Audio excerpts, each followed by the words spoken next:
And I always worry about people who say, you know, I'm going to do this for 10 years. I really don't like it very well, and then I'll do 10 more years of this. I mean, that's a little like saving up sex for your old age. I mean,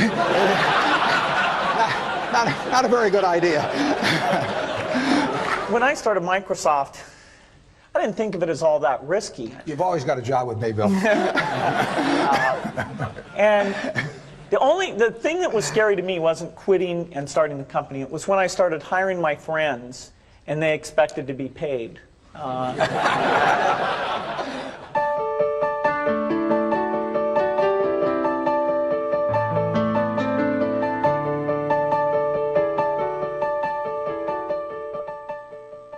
Buffett and Gates on Success was made possible by the Floyd and Dolores Jones Foundation, supporting efforts to enhance public education and a better understanding of business and investing in the American economy.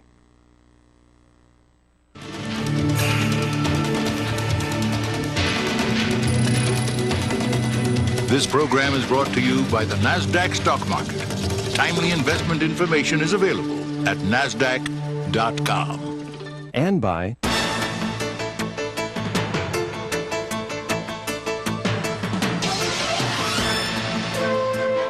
the New York Stock Exchange. The world puts its stock in us.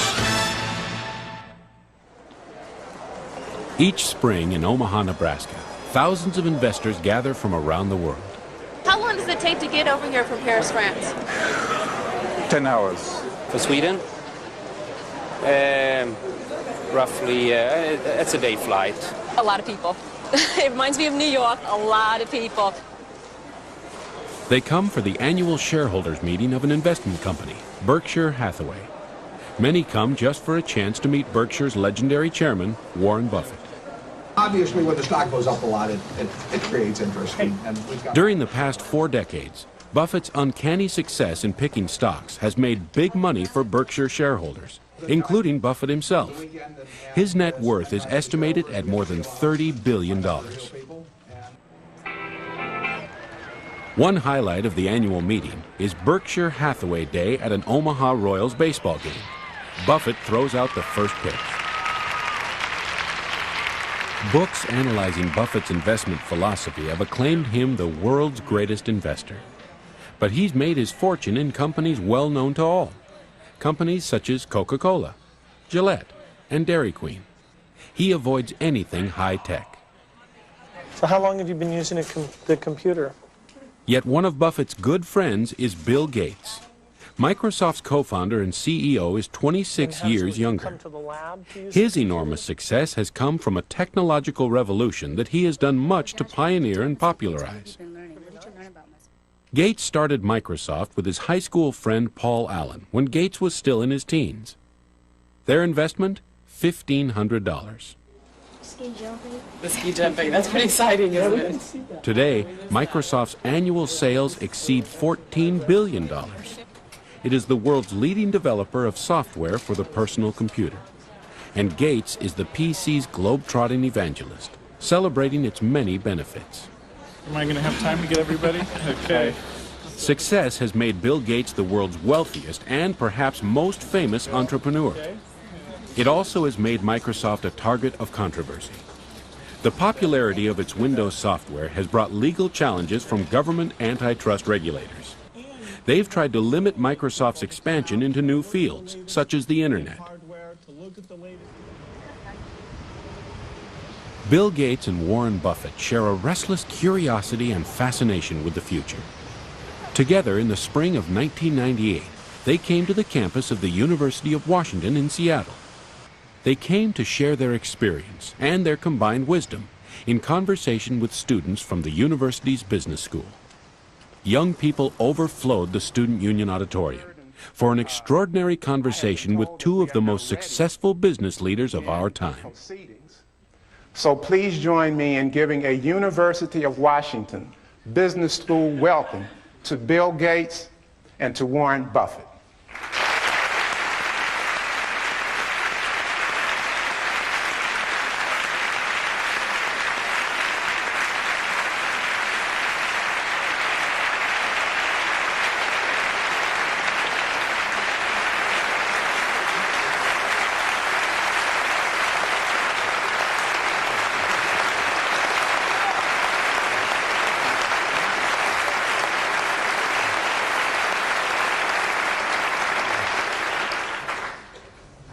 Well, I thought I ought to start this off by announcing that Bill and I have a small bet as to who would get the most applause. And I suggested that I bet my house against his, but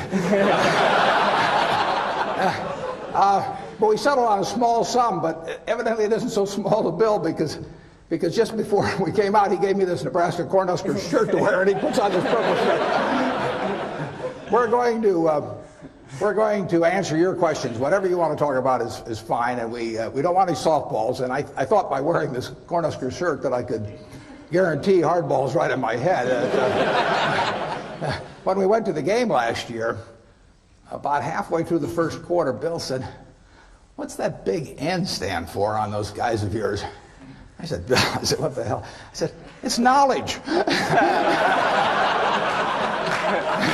We all agree on that in Nebraska. Well, they've asked us to start out talking with the two of us on one question, but then it's going to be your questions, and we're going to just have you line up behind the microphones, and we'll go back and forth.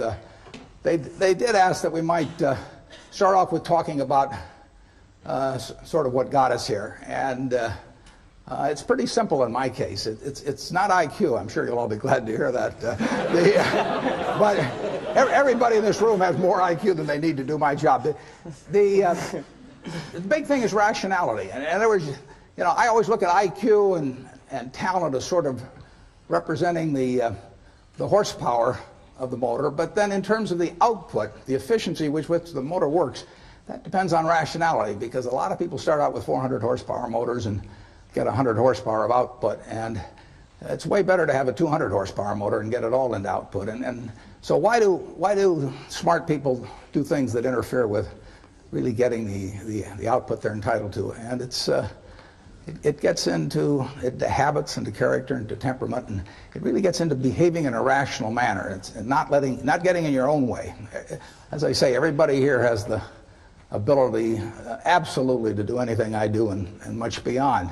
And some of you will, and some of you won't. But it will. The ones that won't, it will be because you get in your own way. It won't because the world doesn't allow you to. It will be because you don't allow yourself to. So I have one little suggestion for you. Pick out the person in the class that you admire the most, and then write down why you admire them. Put down a list of qualities. You're not to name yourself in this.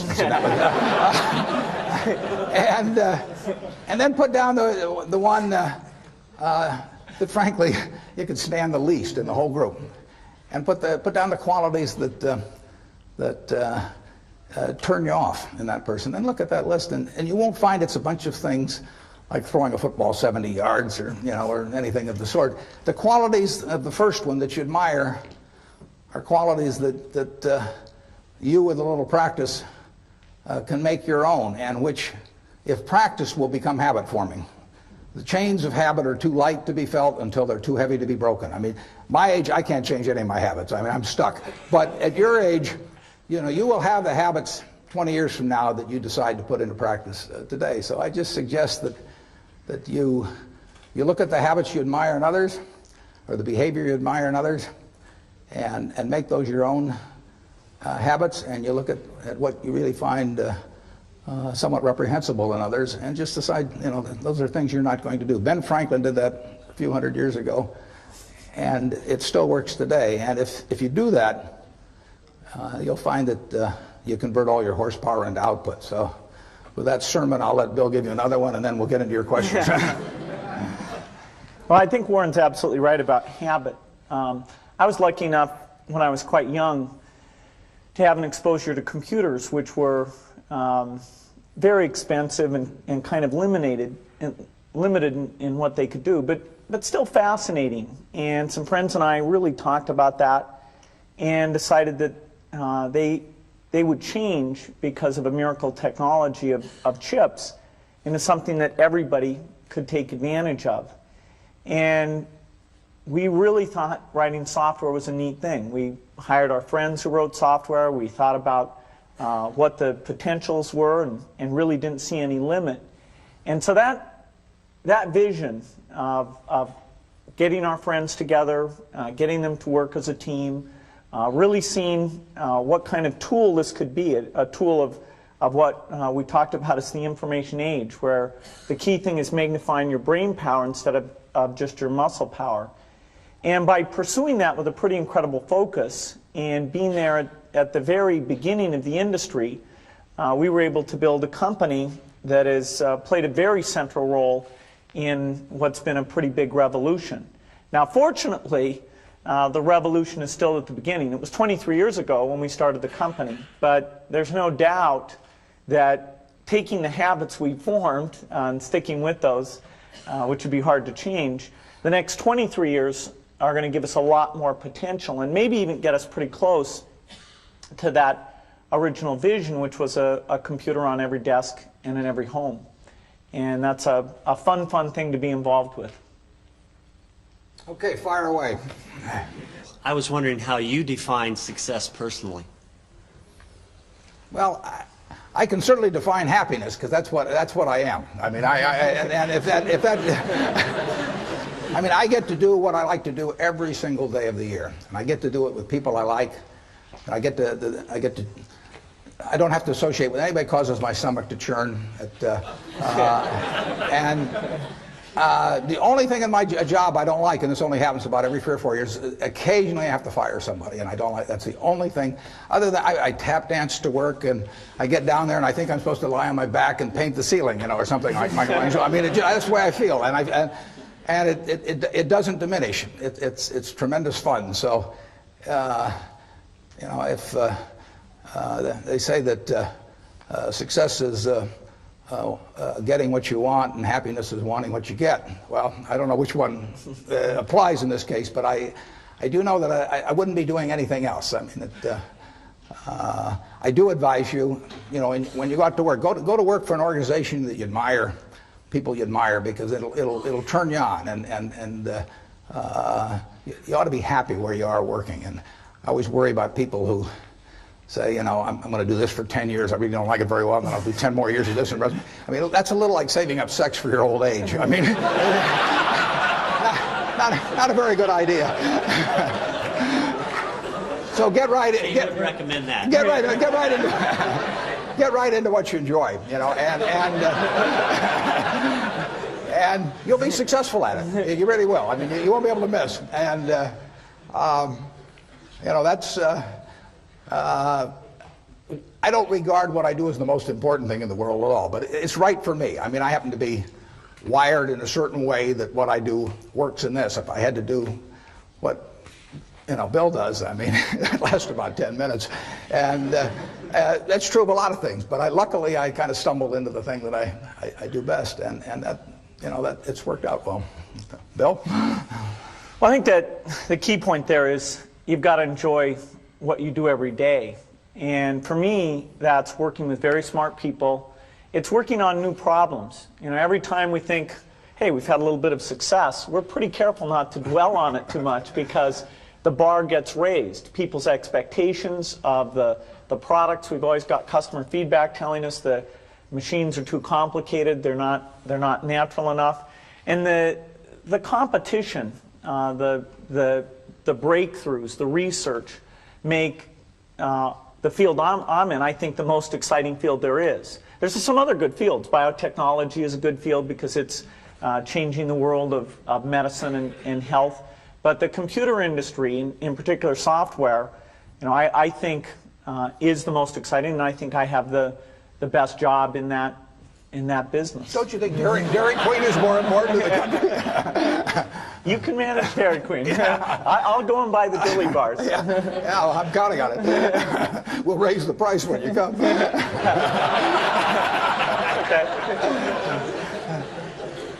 You don't want to get in. I have turned down business deals that were otherwise decent deals because I didn't like the people that I would have to work with. I didn't see any sense pretending it. And to get involved with people that really cause your stomach to churn. I say it's a lot like marrying for money. That it's probably a bad idea under any circumstances, but it's absolutely crazy if you're already rich, right?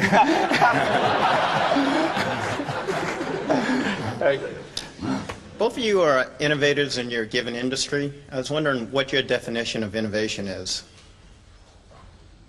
Well, I don't do a lot of innovating in what I do. I mean, my job, I really have just two functions in my job. One is to allocate capital, which I enjoy doing, and the second one is to have a group of managers, to keep a group of people, 15 or 20 managers, enthused about what they do when they have no financial need to do it whatsoever. At least 3/4 of the managers we have are rich beyond any possible financial need, and therefore my job is to figure out how to cause them to want to jump out of bed at 6 in the morning and work with all of the enthusiasm they did when they were poor and starting. And if I do those two things, they do the innovation. But Bill innovates. Now he can tell you about it.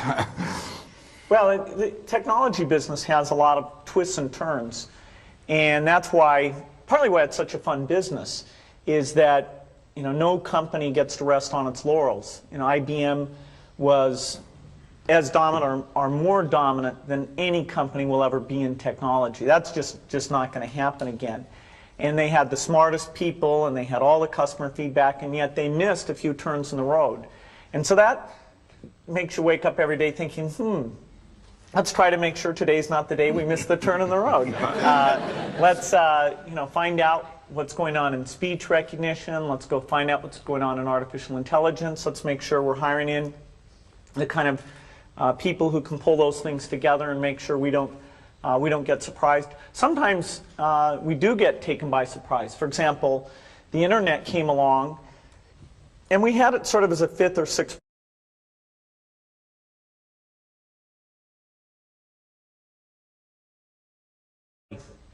It wasn't like somebody said internet to me and I said, oh, I don't know how to spell that. I said, yeah, I got that on my list, I'm okay.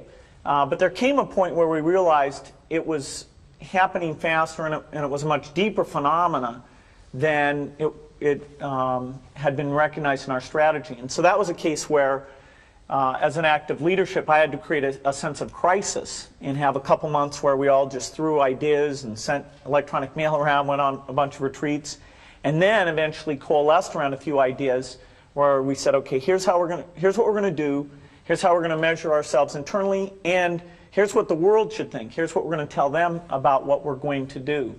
And that kind of crisis is likely to come up every 3 or 4 years or so. Next time it comes up, remember Yogi Berra, Bill. When you reach a fork in the road, take it. Growing up, who were your biggest role models, and what kind of a role did they play in your success? I had great parents, both of whom were involved in lots of interesting activities and would come home and talk to us about the world of business or law or politics or the charitable activities they were involved in. And so that made us, myself, my sisters always thought about, well, what are we going to do out there? And, they had us as avid readers, and so we had pretty broad interests in reading. Scientists were a group that I gravitated to because this notion that just out of their heads they came up with neat ideas, that sort of fascinated me.